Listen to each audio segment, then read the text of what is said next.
রাত পোহালেই আমার জায়ের সাথে আমার স্বামীর বিয়ে। আমার তার সাথে এখনো ডিভোর্স হয়নি, এমনকি আমি আমার স্বামীর ঘর ছেড়েও কোথাও যাইনি এখন পর্যন্ত। আমি আছি আমার রুমে, বিয়ের 9 বছর হতে চলেছে, এখনো নিঃসন্তান। সমস্যাটা আমার স্বামীর, ওনার শুক্রাণুর সংখ্যা ছিল 2%। অনেক চিকিৎসা করেছি কিন্তু লাভ হয়নি। বিয়ের 3 বছরের মাথায় যখন জানতে পারি তার কখনো সন্তান হবে না, সে মানুষটা সারা রাত আমাকে জড়িয়ে ধরে কেঁদেছে। আমাকে বলেছে আমি যেন তাকে ছেড়ে কোথাও না যাই, এবং আমি কথা দিয়েছিলাম যাব না। এরপর ভালোই দিন যাচ্ছিল, শাশুড়িও আদর করত। কিন্তু একদিন আমার ভাসুর হঠাৎ ঘুমের মধ্যে ব্রেন স্ট্রোক করে মারা যায়। তারা আলাদা বাড়ি করেছিল, সেখানে থাকতো। আমার ভাসুর মৃত্যুকালে 12 বছরের একটি ছেলে, 5 ও 3 বছরের 2টি মেয়ে রেখে যায়। আমার যা ছিল ভীষণ সুন্দরী এবং ভীষণ অমায়িক, ভালো মানুষ ছিলেন। তার যে 3টা বাচ্চা দেখে বোঝাই যায় না। তাদের সংসার 18 বছরের ছিল।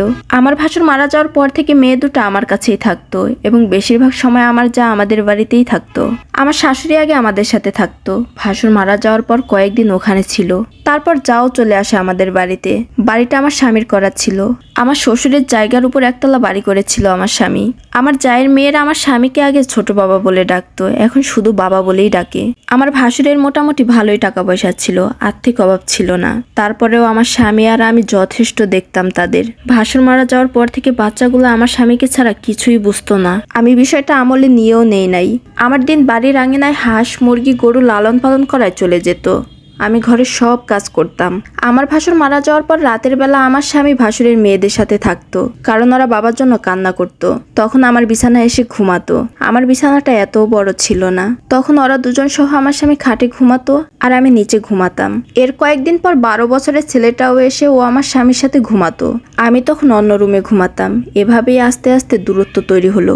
আমার ভাসুর মারা যাওয়ার বছর খানেক পার হওয়ার পর খেয়াল করলাম আমার শাশুড়িও আমাকে তেমন একটা দেখতে পারে না, সবকিছুতেই বড় ভাবিকে প্রাধান্য দেয়, এবং আমার স্বামীও আমাকে গুরুত্ব এবং সময় দিত না, সবকিছুতে ভাবি ভাবি করত। আমার বড় যা হচ্ছে আমার শাশুড়ির বোনের মেয়ে। আমার শাশুড়ি তার বোনের মেয়েকে আনছে তার বড় ছেলের জন্য, আর আমার স্বামী আমাকে পছন্দ করে পারিবারিকভাবে বিয়ে করেছে।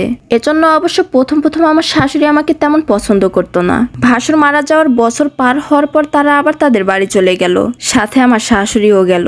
আমি একা হয়ে গেলাম। আমার স্বামী বাজার করে দিত, রাতে বেশিরভাগ সময় ওখানে থাকতো। আমি থাকতে পারতাম না, কারণ আমার গবাদি পশু ছিল। একটা সময় শুধু সকালে কোনো কাজ থাকলে আমার এইদিকে আসতো আমার স্বামী, এমনকি আসতোও না। আমিও চুপচাপ সহ্য করেছি, কারণ ঝগড়া করলে আরো ঝামেলা হতো এবং মারামারি হতো। এখন মাসেও আসতো না, তাই আমিও আর কিছু বলতাম না, শুধু বুঝতাম মানুষটা আর আমার নেই।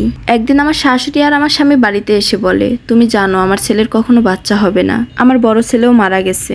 আমি চাইছি বড় বউয়ের সাথে আমার ছেলের বিয়ে দিতে, সাথে 3টা বাচ্চাও পাবে। আমাকে 3 লাখ টাকা দিবে, আমি যেন চলে যাই, যদি থাকতে চাই থাকতে পারবো, এমন বলল। আমি ততদিনে আন্দাজ করতে পেরেছি এরকম কিছু হবে। আমি আমার স্বামীকে কিছুই বলিনি, কারণ তার সাথে আমার একাকাশ অভিমান জমা হয়েছিল। আমি গরিবের মেয়ে, একটা অসুস্থ মা আছে, আর ভাই একটা আছে, বউ নিয়ে থাকি। আমি জানতাম এখান থেকে চলে গেলে আমার আর বিয়ে হবে না কোনো ভালো জায়গায়। আমি চুপচাপ মেনে নিয়েছি। শুধু বুকে ব্যথা হতো আর কলিজা মুচড়াতো, কোনো কান্না আসতো না। অনেক কাঁদতে চাইতাম, কিন্তু কান্না আসতো না।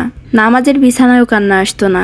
তারপর আমার স্বামী আমাকে বলে, আমি তোমাকে কোনোদিন অবহেলা করব না। আমি কিছু বলিনি, শুধু হেসেছি। আমার শাশুড়ি একজনকে বাজারে পাঠাইছে, বাজার থেকে শাড়ি আর কিছু সাজানোর জিনিস কিনে আনার জন্য।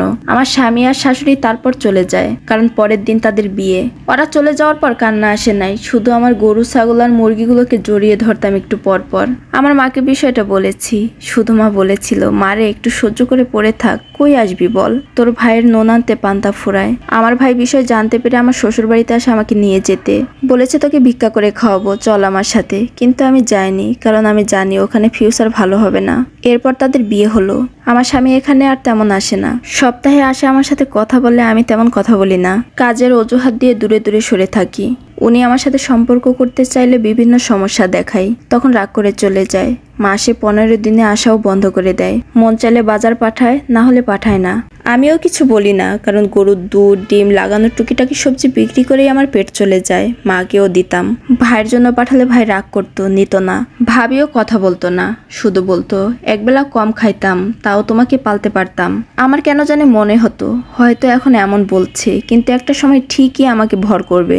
আমার ভাবি এত কষ্ট পেয়েছে এই ঘটনার পর থেকে একটা ডিম পাঠালেও রাখতো না। কখনো ভালো মন্দ রান্না রান্না করলে ভাইয়ের মেয়েকে দিয়ে পাঠাতো, আমি তৃপ্তি সহকারে খেতাম। শ্বশুরবাড়ির সবার সাথে আমার দূরত্ব হয়। যে মানুষগুলোকে কত আদর করে আপ্যায়ন করে খাওয়াতাম, কত ভাব ছিল, সেই মানুষগুলো এখন আমাকে দেখলেও কথা বলে না, খোঁচা মেরে কথা বলে আমি কেন ডিভোর্স দেই না, হ্যান ত্যান। আমার শাশুড়ি আসে না তেমন একটা কথাও বলে না। ওনাকে মা ডাকতাম, কত যে সেবা করেছি ওনার, হায় আফসোস, কেউ দুঃখ বুঝেনি। আমার কান্না আসতো না, শুধু মনে হতো বাপে করে গেছে বেইমানি, যে জন্ম দিছে সেই করেছে বেইমানি, আর তোলা তো বহুত দূরের।